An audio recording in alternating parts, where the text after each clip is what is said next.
Olá, bem-vindos ao canal Contabilidade Financeira. Meu nome é Bruno Salotti e nesta série de vídeos vamos tratar do tema DVA, a demonstração do valor adicionado.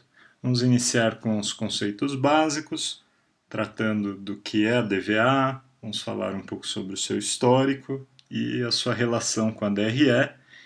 E posteriormente, em outros vídeos, vamos tratar de forma mais específica da estrutura da DVA, da forma de elaboração, resolvendo um exercício completo, e vamos também apresentar casos reais de divulgações de DVA.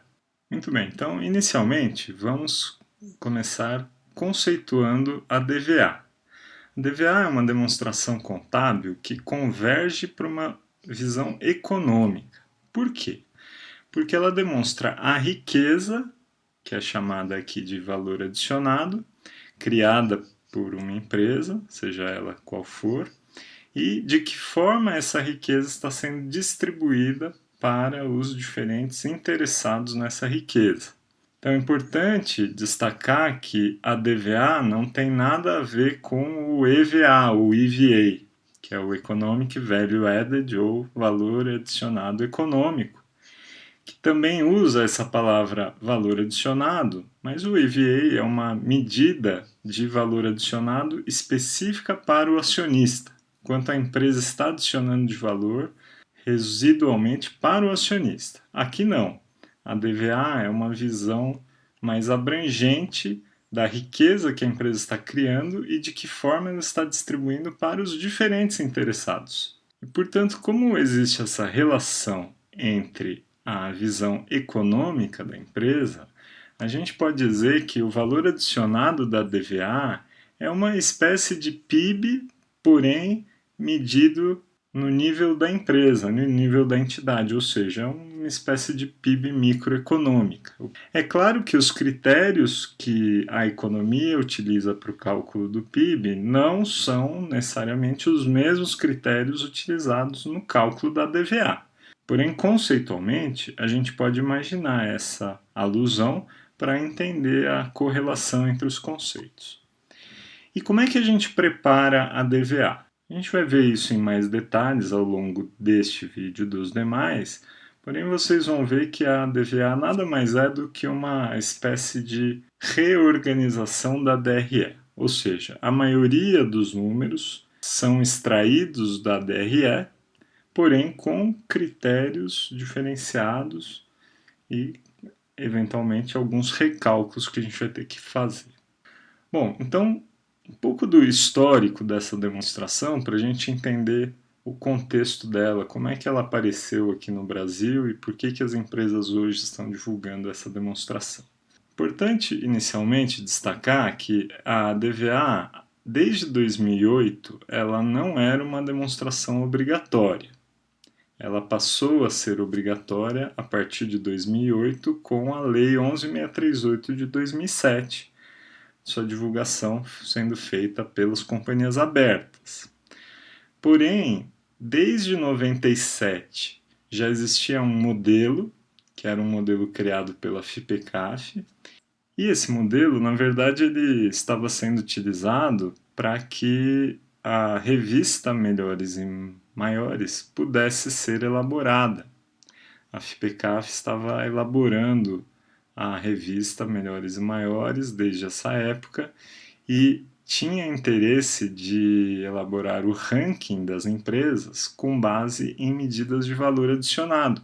Como a DVA não era uma demonstração até então praticada no Brasil, os responsáveis pela revista começaram a exigir das empresas que quisessem participar da preparação da revista a elaboração da DVA nos moldes deste modelo. E esse modelo aos poucos foi sendo melhorado, incrementado e desenvolvido. Outro ponto importante é que a CVM, a Comissão de Valores Mobiliários, já incentivava e apoiava a sua publicação mesmo antes da obrigatoriedade a partir de 2008. Vejam, por exemplo, o ofício circular de 2000, que já incentivava a publicação da DVA. Outro marco importante da história da DVA foi a obrigatoriedade para companhias de energia elétrica da sua divulgação a partir de 2002. Isso aconteceu por obrigatoriedade da ANEEL.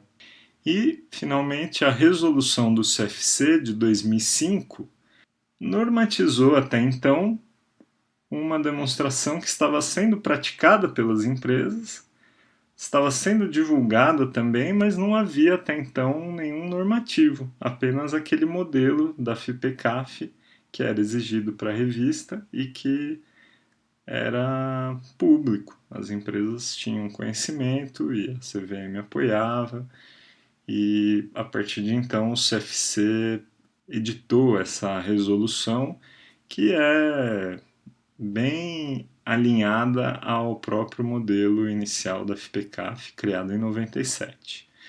Essa resolução aprova a NBCT 3.7, né, que é, como nós já dissemos, ela é baseada num modelo bem semelhante ao da FPCAF. Até 2008, então, todas essas iniciativas eram de divulgação voluntária, a não ser as companhias de energia elétrica, que por força da ANEEL eram obrigadas a divulgar a DVA, e a DVA estava no escopo do projeto de alteração da Lei das SAs, projeto 3741 de 2000, que acabou culminando na 11638, que estabeleceu a divulgação da DVA obrigatória para companhias abertas. E aí, então, em 2008, o CPC, Comitê de Pronunciamentos Contábeis, emitiu um documento, aí sim, bem mais detalhado que o modelo inicial da FPCAF e que também a resolução CFC, e esse CPC 09 é o documento que hoje é utilizado pelas empresas para elaboração e divulgação da DVA e também é aprovado pela CVM. Bem, então como nós já dissemos anteriormente, a elaboração da DVA é baseada na DRE. Então, de uma forma ainda bem inicial e conceitual, vamos observar como é feita essa relação entre as duas demonstrações, a DRE e a DVA. Então, vamos imaginar um exemplo aqui de uma cadeia de produção, em que existe o agricultor, o industrial e o comerciante. E aqui nós estamos elaborando a demonstração de resultado dessa cadeia de produção. Vamos imaginar que o agricultor teve receita de vendas de 10 mil, os insumos, nós não estamos colocando valores aqui, porque estamos assumindo que ele extraiu os recursos da natureza. Depois nós temos salários, despesas de salários que o agricultor teve que pagar para o seu pessoal, despesas com juros e os tributos que o agricultor incorreu. Ele terminou com um lucro de 3.600. Esse agricultor vendeu o seu insumo para a indústria. E a indústria, então, processou esse insumo e vendeu para o comerciante. Então vejam que os 10 mil de vendas foram parar na linha de insumos na DRE da indústria, ok? E da mesma forma, a indústria tem receita de venda, salários, juros e impostos. E a mesma coisa ocorre com o comerciante. O comerciante recebe o insumo, que é o produto da indústria, de 34 mil, vende para o consumidor final por 75 e também tem despesas de salários, juros e impostos, terminando com um lucro de 19.200. Então, qual seria, nesse exemplo, a riqueza criada por esta economia? Se isso aqui fosse uma economia completa, qual seria a riqueza criada pela economia e de que forma a riqueza está sendo distribuída? Ora, nesse exemplo bem simples, é possível visualizar que a riqueza total da cadeia produtiva aqui da economia é 75 mil, né? Porque o agricultor adicionou 10, depois a indústria adicionou 24, comprou o que custou 10, vendeu por 34, o comerciante comprou o que custou 34, vendeu por 75. Então, cada parte adicionou um pedacinho de riqueza, riqueza total da economia foi 75. Então, se isso aqui fosse uma economia completa, o 75 seria o PIB macroeconômico. e o 10 mil seria o PIB micro do agricultor, 24 seria o PIB só da indústria, 41 seria o PIB só do comerciante. Agora, de que forma esse 75 está sendo distribuído para os diferentes interessados nessa riqueza? Bom, aqui a gente percebe que existem pessoas que estão recebendo riqueza, no caso os funcionários das empresas, né, o pessoal. Os capitais de terceiros, juros e aluguéis também estão recebendo recursos dessa riqueza total, o governo na forma dos tributos da mesma forma e finalmente os acionistas. Então nesse quadro a gente consegue visualizar para cada parte quanto cada interessado está recebendo e na coluna final o total, né, a soma dos 75 mil distribuído em quanto foi para pessoal, quanto foi para capital de terceiros, quanto foi para governo e quanto ficou para os acionistas. Então, vejam que a DRE, na verdade, ela está focando apenas nos acionistas. A gente diz que ela é uma demonstração egoísta, né? Porque ela está preocupada com a riqueza do acionista. Quanto que ficou no final das contas para o acionista? Na soma dos três aqui, 31.900. Bom, mas e a riqueza distribuída para o pessoal? Bom, do ponto de vista da DRE, a despesa com o pessoal é uma despesa. É algo que diminui a riqueza do acionista. Mas do ponto de vista da DVA, não. Do ponto de vista da DVA, o 19 mil também é parte da riqueza que está sendo distribuída, não para o acionista, mas para o pessoal. E da mesma forma, existem capitais de terceiros que estão recebendo riqueza e existe o governo que está recebendo aí riqueza. Ok? Então, esse exemplo simples demonstra a relação entre os conceitos e também a relação entre a DRE e a DVA. Então, por isso que a gente utiliza a DRE para elaboração da DVA. Então, para finalizar essa comparação entre os dois conceitos, reforçando aqui, né, a DRE demonstra apenas a riqueza do acionista, lucro líquido, parcelas destinadas a salários, remuneração de capital de terceiros e impostos são tratadas como despesas. E já do ponto de vista da DVA, a DVA apresenta as riquezas criada e recebida em transferência pela empresa, bem como sua distribuição.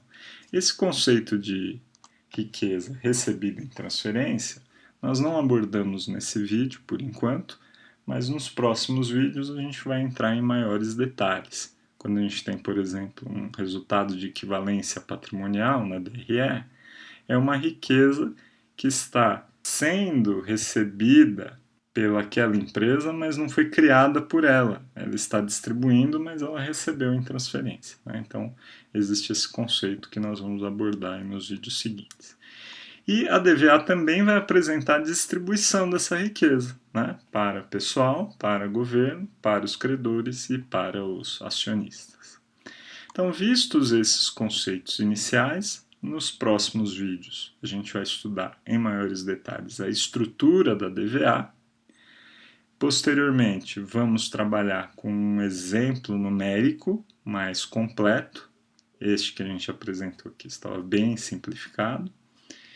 E, finalmente, vamos apresentar casos reais, divulgações de DVAs de empresas, para visualizar esses conceitos que a gente está trazendo aqui. Se você está gostando desses vídeos, não se esqueça de se inscrever no canal e também ativar o sininho para receber as notificações. Obrigado e até o próximo vídeo.